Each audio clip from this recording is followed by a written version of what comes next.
Real quick, just a quick shout out to my viewer who shared this video with me. Between my full-time job and family and other things, I miss a lot that happens. Therefore, this is something that I've missed. There's so much that I miss, and this has to do with Ana Kasparian from the Young Turks and a gal named Liz Wheeler who I've never heard of before in my entire life. So, without further ado, let's get this started. Welcome back. My final tipping point of the night. This one is for Ana Kasparian of the Young Turks and the rest of the feminist ladies who went nuts about my video on the day without a woman.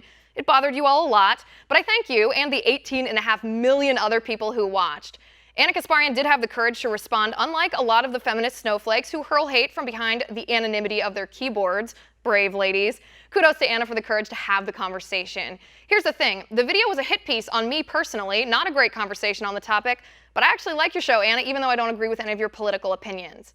It's funny though, because Ana claims women are paid less because of sexism, which is factually false, and says I've never experienced sexism, all the while she hurls sexist comments at me. Take a look. Damn, before we even actually get into the meat of this video or this conversation, I have to stop and explain and talk about how much I actually like Liz Wheeler already, without even hearing any of her opinions. She is savage.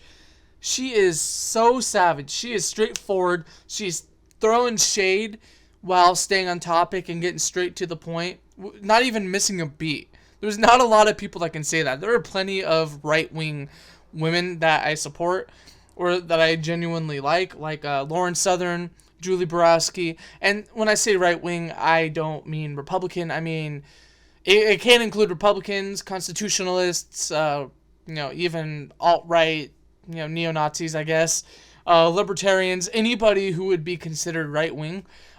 So far, I mean, I don't like Ann Coulter.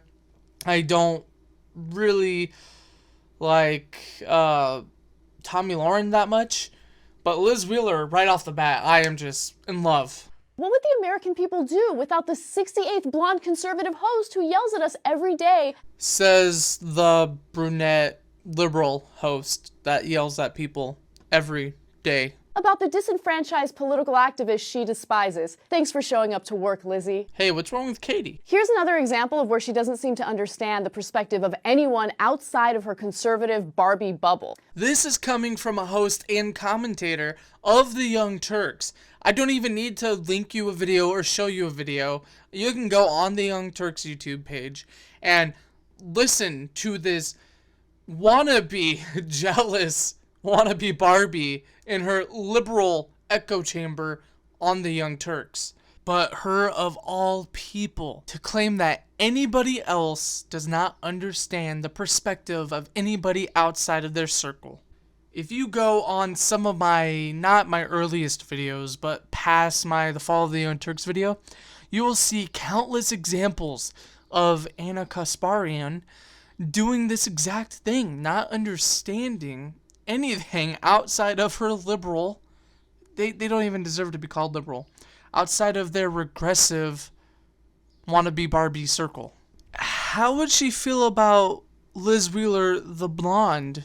How would she feel about her if she was part of the circle of Ana Kasparian? Would it matter if she was blonde? Would she say, oh, this blonde liberal? Probably not. Well, Liz is right about one thing. I don't like her. But it's not because we disagree on politics. It's because she's embarrassing to women. You know, she brings up a good point. Both Ana and I are millennials, young, attractive female. We work in a man's world. We do encounter individual sexism, and that's not right. But a lot of workplace sexism comes from women aimed at other women who make them feel threatened. And Ana's a case in point here. And she keeps going. Women who flex their political muscle on International Women's Day aren't victims. They're the same type of women who won females like Liz the right to vote and the opportunity to share her political opinion. It's funny, too, because the feminist women who earned my right to vote, like Elizabeth Cady Stanton and Susan B. Anthony and Dr. Elizabeth Blackwell, the first female doctor in America, they would have been excluded from the Women's March just like I was because they were pro-life, too. This is just me, fangirling over Liz Wheeler right now. This is the first thing I've ever seen of her at all. So I'm pretty excited discovering somebody new, and she's straight to the point. She is savage. She's like, all right, skip this ad hominem bullshit. I'm going to say what's wrong with you, and that alone will be an insult, and I'm gonna make my point while doing it. She doesn't have to say, oh, you brunette liberal, you. No, the only time she even came close to saying something like that was when she was describing herself and Anna, talking about how they're both millennials and young attractive women in a man's world. That's the closest that she gets to ad hominem, but she attacks Anna's points of view, which alone act as an insult to Anna, because it's, face it, if you attack Anna's points of view, or you criticize what she says, you're basically insulting her. At least that's the way Liz Wheeler's going about it. She's savage as hell. You don't stand up for the women in Iran, Iraq, Pakistan, Saudi Arabia, Syria, Yemen, and the Sudan who were mutilated, oppressed, and killed because they're girls. You don't stand up for the Yazidi girls who were burned alive in a metal cage because no doesn't mean no to ISIS. Oh, I'm sure Liz is very concerned about Muslim women, especially when she never does any coverage of the issues she briefly listed. She does like to use them as convenient props to make her bullshit arguments bashing American feminists, though. Reminds me of liberals with poor people, with homeless people, with Black Lives Matter, especially since the 2016 election is done and over with. I haven't heard really a single Democrat really bring up Black Lives Matter. Let's be honest. Let's not pretend like you don't do it, Ana Kasparian. Let's not pretend that you and the Young Turks do it. You never talk about the gun owner that saved somebody's life.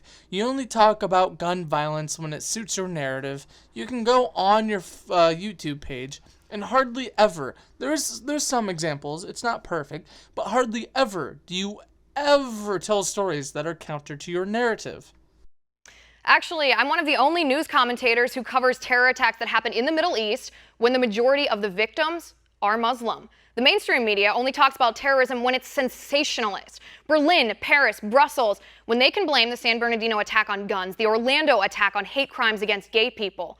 I cover the attacks when the majority of victims are Muslim, because the majority of people ISIS mutilates are Muslim, peaceful Muslims who aren't waging war on anybody. You just have to imagine Anna watching that and making her head explode. I could just see it right now. Anna's watching this and her head just swells up 10 times its original size and explodes. Okay, because that is a solid comeback, truth bomb. It is just truth. It's a comeback of truth. Okay, and just straight up, it goes against the stereotype of right-wingers wanting to lock up Muslims like Nazis did to the Jews, right? She's like, a lot of these attacks are against peaceful Muslims in the Middle East. To hear her say that, just like that, straight to the point, I just imagine Anna hearing it and her head exploding. That's some great stuff. Liberals like you tend to not to talk about that, though. As much as you claim to be shocked and horrified by President Trump's temporary travel ban, I would think you'd speak up more for the Muslim women who are oppressed, burned, mutilated, attacked, and killed under Sharia law.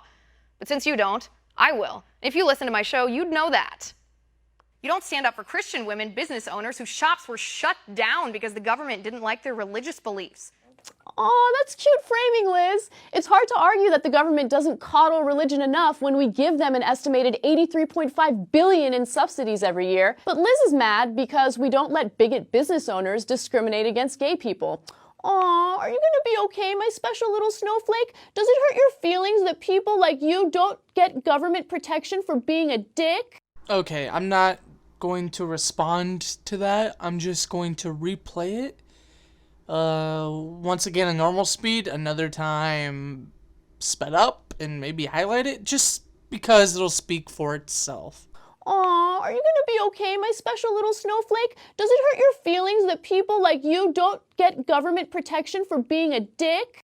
Aw, are you gonna be okay, my special little snowflake? Does it hurt your feelings that people like you don't get government protection for being a dick? Aw, are you gonna be okay, my special little snowflake? Does it hurt your feelings that people like you don't get government protection for being a dick? Well, Anna, it's because of people like you that we need the stipulation in our Constitution to protect freedom of religion. Because if you don't agree with somebody, you don't respect their right to practice and live according to their beliefs. You want to tell women what we can do and what we can't do. That's sexist. If you read the facts of the case, which I assume you didn't based on your comments,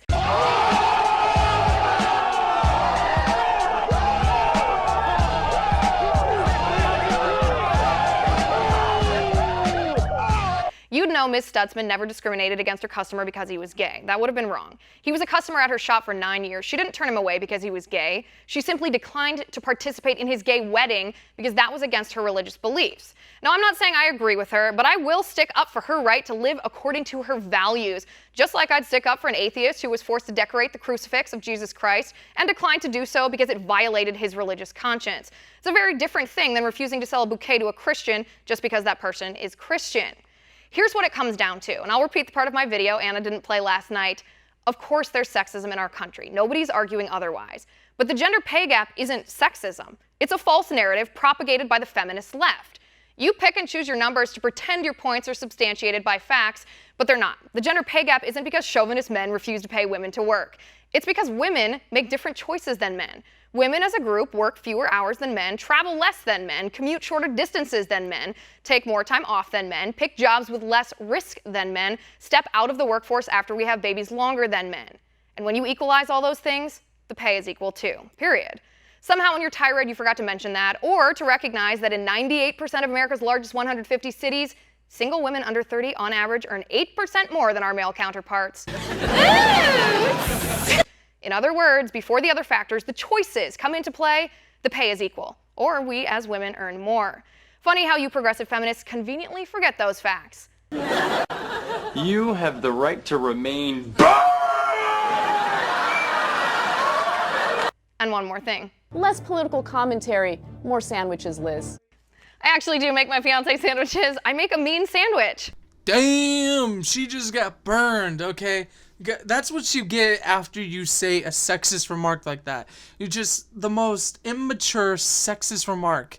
Yeah, more sandwiches, Lizzie. And then she's all like, yeah, okay, I make my hubby sandwiches all the time.